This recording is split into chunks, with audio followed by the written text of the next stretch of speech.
Essentially what we have before you today, and Bill did an excellent job at a workshop on July 10th, last Wednesday, relating to the proposed amendment of zoning and land division requirements in Latah County. During that workshop, we had several council members, ones who were available to come. The mayor attended. Several members of the Latah Planning Commission, as well as Latah County planning staff and city staff, and a couple of residents also showed up, and a member of our Planning and Zoning Commission, the Chair Art Beggy. So, had a lot of representation there. Unfortunately, the county commissioners were unable to attend. And the discussion had to do with the proposal in the county, or which is before the county commission, will come for public hearing tomorrow late afternoon. The proposal essentially, and I will go through those proposed land division standards, and perhaps I will go up through the section of the PowerPoint. I just wonder if we can. Yeah, we can cut to the chase. Can I just ask a question of time? Sure. I'm wondering if any of us need to go over the county proposal. Maybe we just need to get to the letter. Okay, because I'm ready to just talk about the letter.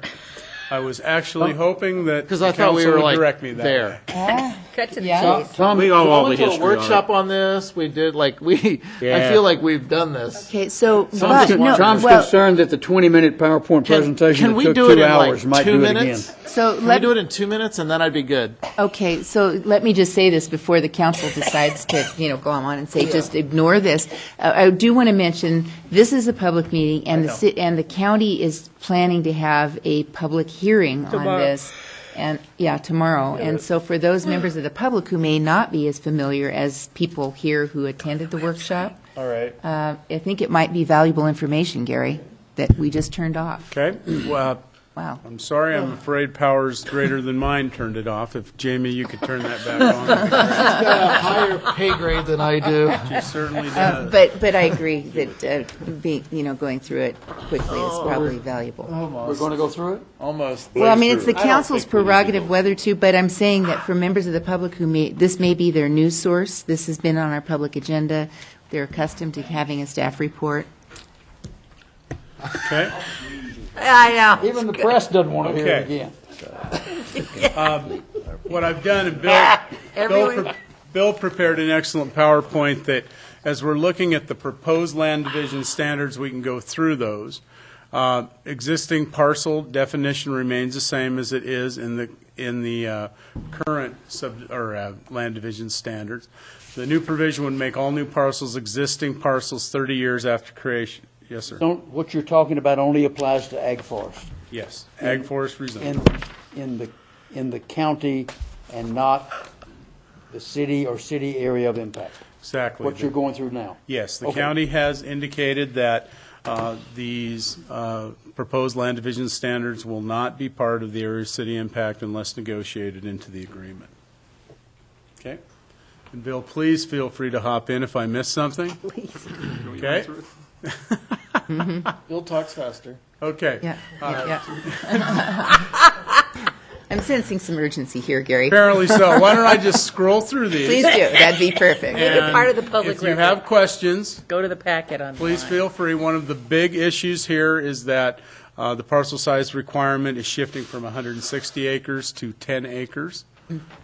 So we'll go through that. Additional divisions based upon less productive soils. The new parcel criteria, no limit on the amount of productive soil. Designated building site no larger than 2 acres. And this is the portion that purports to support the Latah County's comprehensive land use plan for preservation of ag. Transfer of building or division rights is also something that is new, would allow common ownership, non-contiguous parcels to trade building rights, conveying parcels, that sort of thing. So Okay, the division potential near the city. This is what we had gone through, and I'll try to get to the bottom of this. Okay.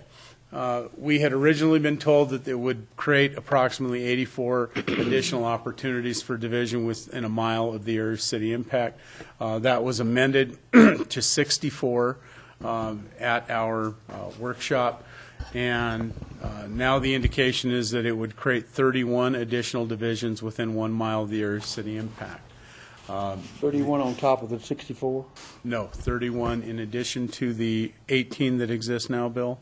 31 are the additional. So there were 18 that existed, and there were 82, which resulted in the 64 difference previously. So the net result was early analysis indicated there would be 64 additional divisions. After Latah County went through more detailed analysis on the property, they reported they felt it'd only be 31. It's reduced. So 31 additional divisions from what's eligible right now. Okay. Okay. So going through there, beyond the area of city impact, if you look 1 mile from the area of city impact, you have the statistics below that bullet. 74 buildable parcels, about 13,000 acres, and would allow an additional 31 divisions. So the concern, I believe, yes, the main concerns are contained in the letter before you.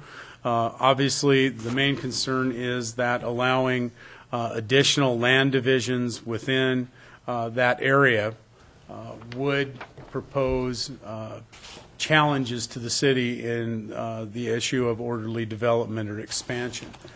There were lots of discussions during that meeting. A lot of those discussions had to do with would it be possible, would the county be willing to create a buffer, perhaps being a mile around the city limits, where the new zoning ordinance would not apply. Certainly we were invited, city was invited to attend the public hearing tomorrow afternoon and could make that proposal if they liked. One of the other proposals was whether or not the county would delay implementation of this ordinance until the city could approach them with proposed amendments for the area of city impact. If you look in the letter, the area of city impact discussion on the second page is directly out of the statute. The code essentially says that the county and the city shall no less than 10 or no less frequently than 10 years meet to renegotiate or revisit the requirements of the area of city impact. The last area of city impact agreement was negotiated and amendments were made in 2004, so we are on the cusp of the statutory direction to meet again.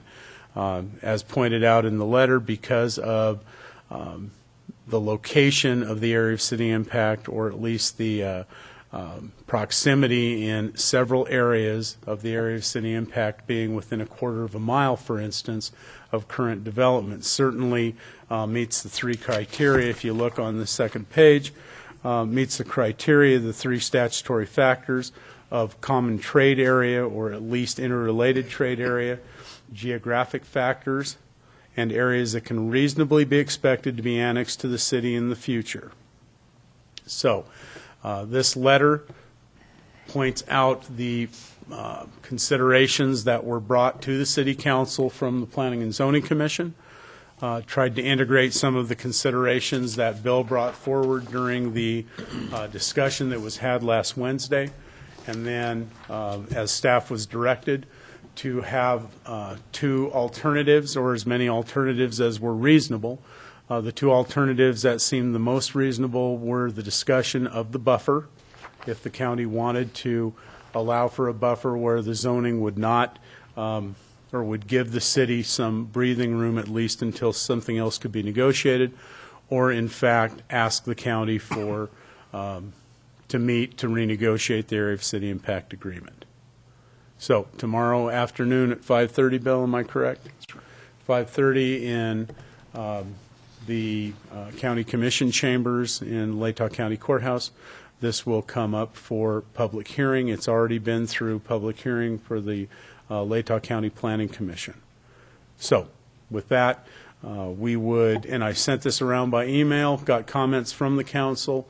We would like to have the council decide if they would like to send it and authorize the mayor and council president's signature thereon. Thank you, Gary. Appreciate your report, and for the council's knowledge, I know you know that we have Bill Belknap, Community Development Director here, who sat in also on the Planning and Zoning Commission meeting and the Transportation Commission meeting, and we also have P&Z Chair here. Walter. Thank you, ma'am. Gary, two things that I remember that we talked about at that workshop, and I'm not totally sure are in here, and maybe they are, and I missed them, or they're not on purpose. One was the impact of additional splits on the city's comprehensive plan outline of potential future street extensions.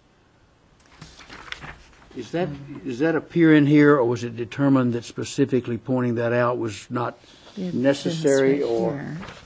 Yeah, it says transportation planning. Yeah, transportation planning and orderly development, we felt like that meant both of those, or both of those address that issue. Walter, do you have some proposed language for that to expand? I'm looking at Bill to see if, is this strong enough, Bill, or because in my mind, when I think of the comp plan and see those little inch-long red lines of the extension of War Bonnet, of D, of just name several others, they go specific places. Les made the point at the meeting that they're not cast in stone. They are either topographically or geographically laid out as possible routes, but that the fear was that with the change in the county zoning ordinance, we would just find ourselves blocked and possibly without eminent domain being able to extend a major street. My question is the language strong enough at this point in this letter?